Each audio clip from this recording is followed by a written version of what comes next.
नमस्कार विद्यार्थी मित्रांनो, शायनिंग स्टुडंट चॅनलमध्ये आपल्या सर्वांचे स्वागत आहे।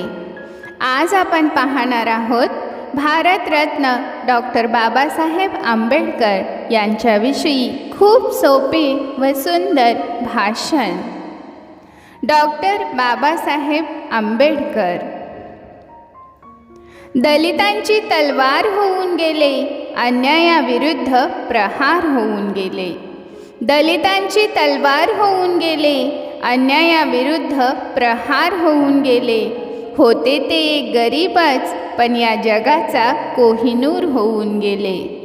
होते ते एक गरीबच, पण या जगाचा कोहिनूर होऊन गेले।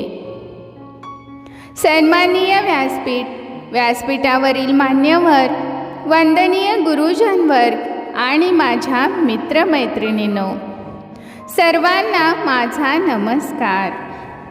माझे नाव सान्वी आहे। आज मी आपणासमोर भारतीय संविधानाचे शिल्पकार डॉक्टर बाबासाहेब आंबेडकर यांची यशोगाथा सांगण्यास उभी आहे। महामानव डॉक्टर बाबासाहेब आंबेडकर यांचा जन्म 14 एप्रिल 1891 रोजी मध्य प्रदेशातील महू येथे झाला।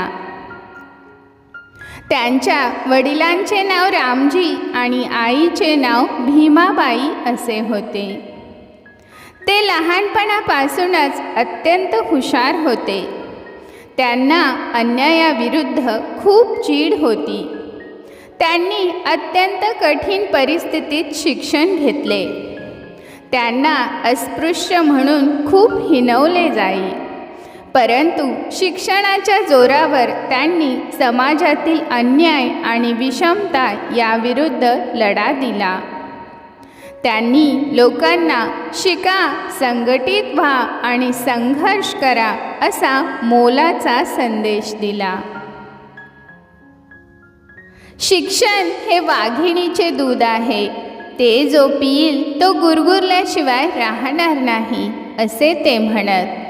त्यांनी समाजातील गोरगरीब व दीनदलित लोकांच्या न्याय व हक्कांसाठी अनेक आंदोलने केली।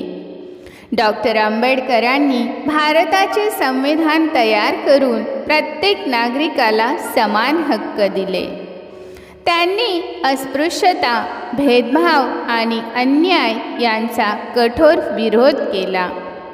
त्यांच्या कार्यामुळे लाखो लोकांना नवे जीवन आणि सन्मान मिळाला।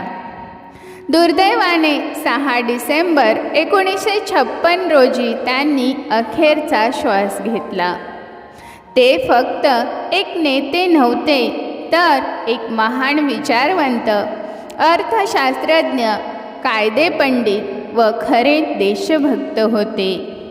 अशा या थोर महामानवास माझे कोटी कोटी प्रणाम, कोटी कोटी प्रणाम। जय भीम।